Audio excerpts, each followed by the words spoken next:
today's topic, stop the pain and start healing.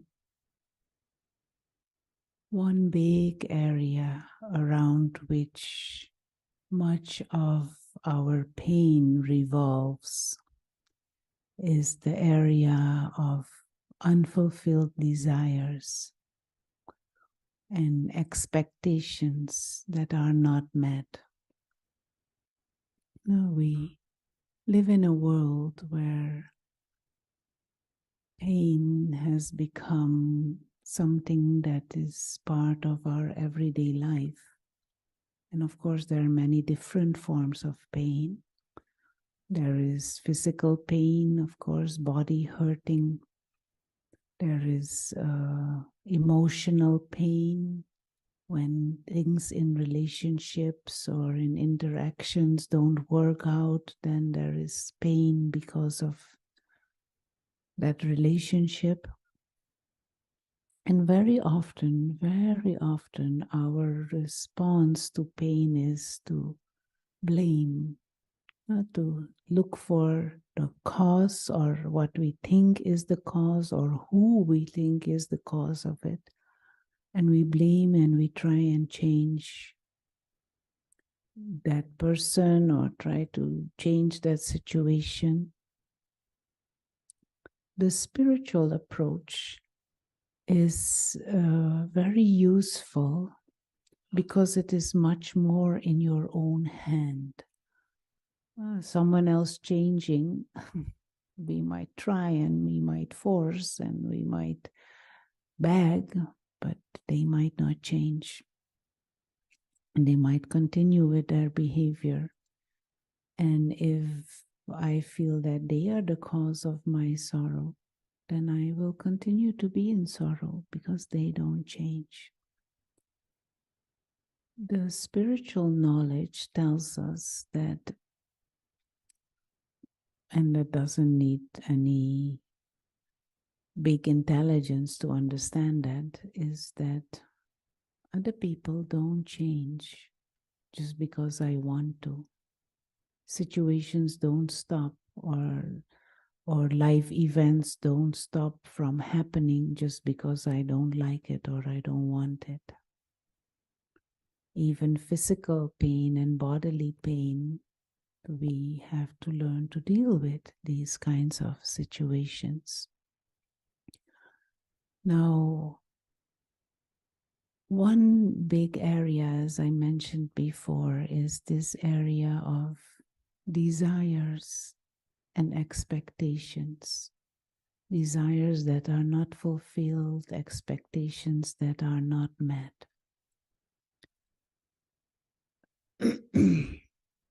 Through desires and through having expectations and sometimes maybe even demands, we give the power of our peace, of our contentment to that situation or to some external factor. So say, for example, if I expect someone to be in a certain way or to behave in a certain way, it means I give them the power to decide if I am peaceful or not. I give them the power to decide whether I feel content or not. I give them the power to decide whether I feel good or not. And actually, I become subservient.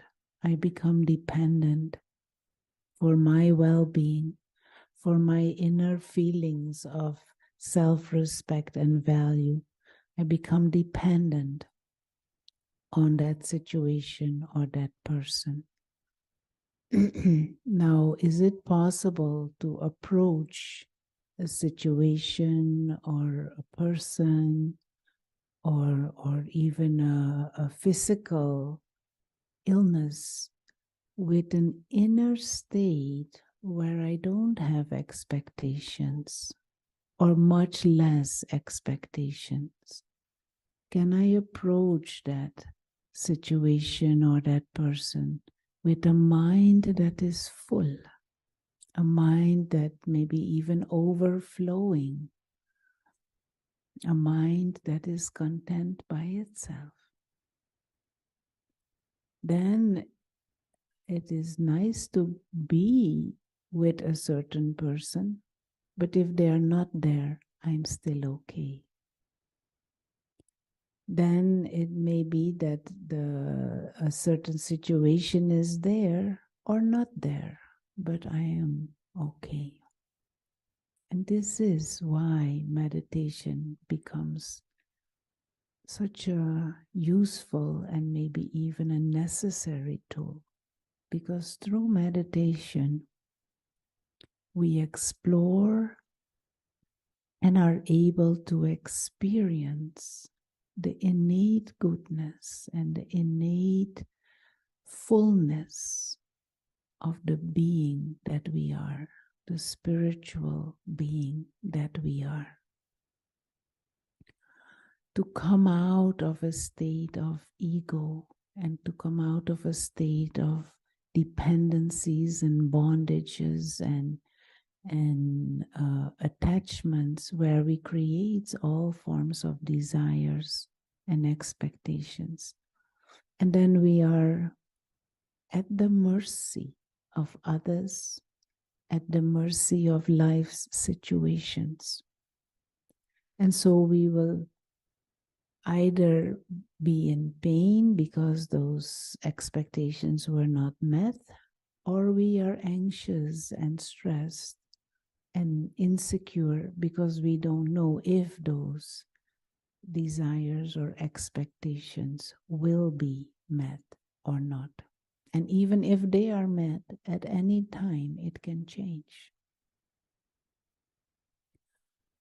And so a very simple, very useful, and from my own experience, very powerful tool is to again and again come back to the essence of our own being.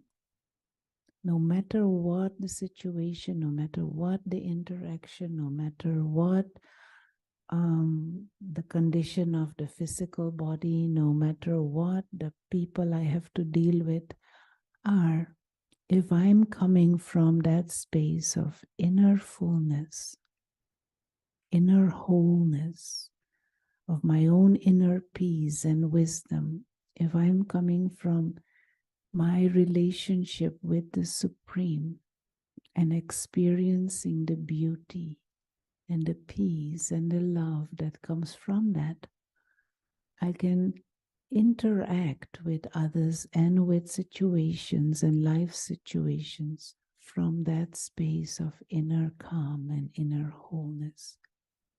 I'm not needy.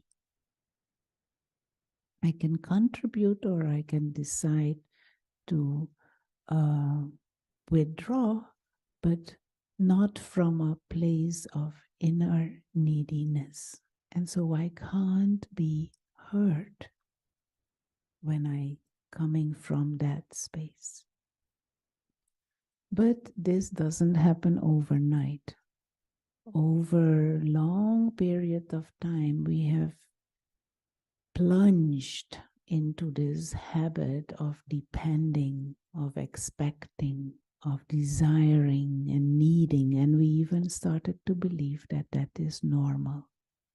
Even more so, the importance of exploring your true, your eternal identity as a spiritual being, and the wholeness and the completeness that comes from this, and that this human life is a play being acted out.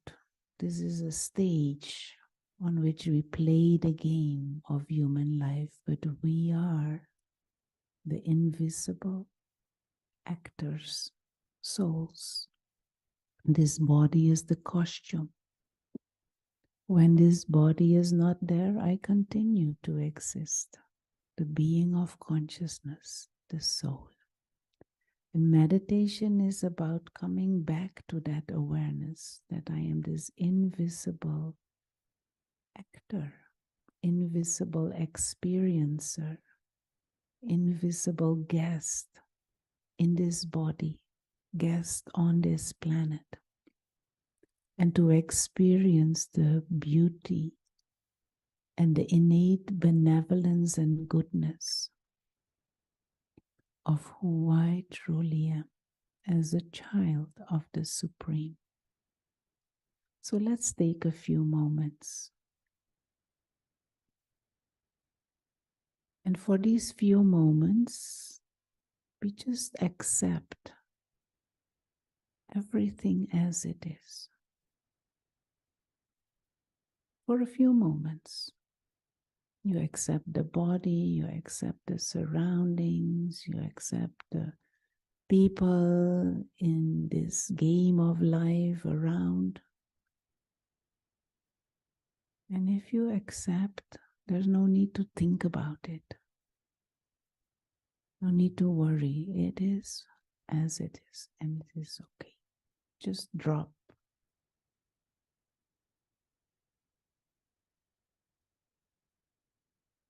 The play and become aware of the self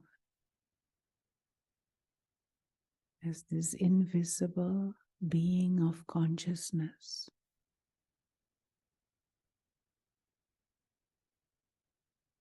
A being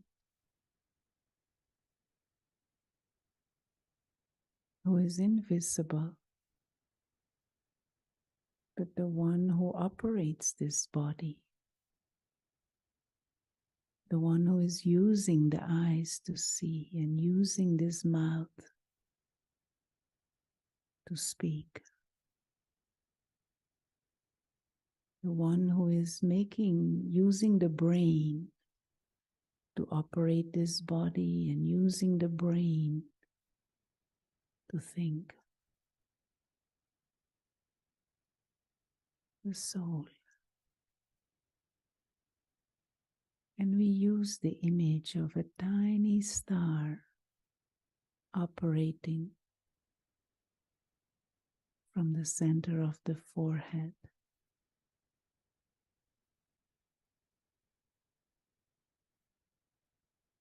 Pure, serene, timeless, living light.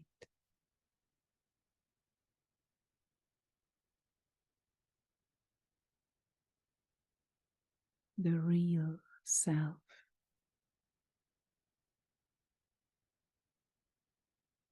Not the part and not the body. Those are tools to play the game. But the invisible experiencer, a being who is innately God-like.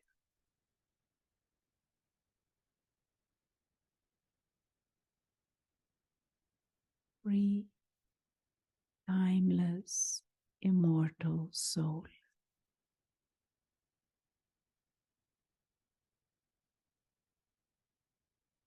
Existed, the soul, the real self, existed before this body took shape. And after this body perishes, I will continue to exist and journey on.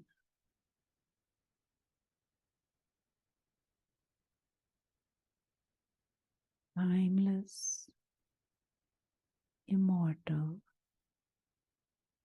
being of light.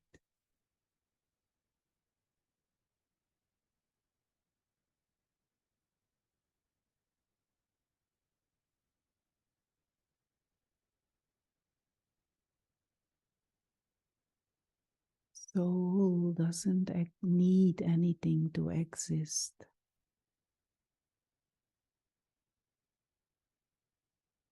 Soul doesn't need anything to be a child of the Supreme. You have a right to peace, harmony, to love.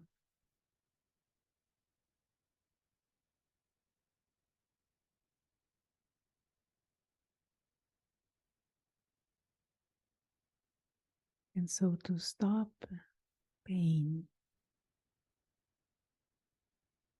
repeatedly remind yourself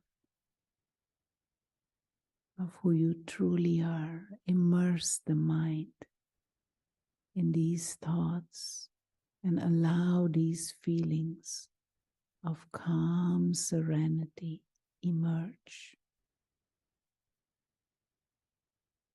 Fill your mind with these thoughts of wisdom and these feelings of calm.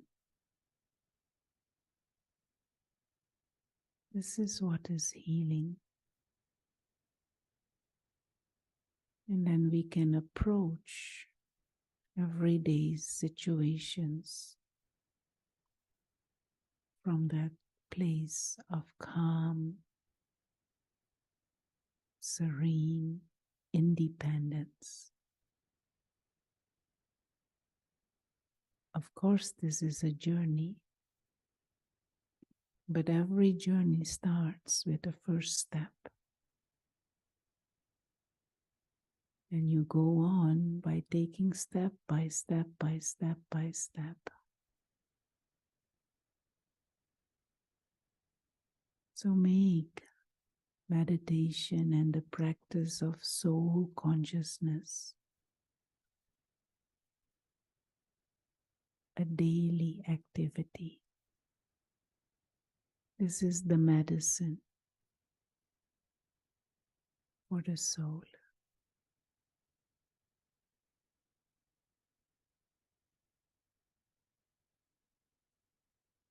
Om Shanti. Om means I am a spiritual being, a soul, invisible. And Shanti means peace.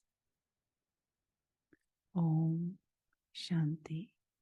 Remind yourself again and again that you are a being of peace.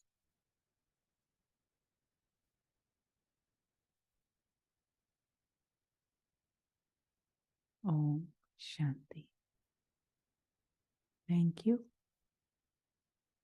and have a good rest of your day. Reminding yourself, remembering and experiencing your nature,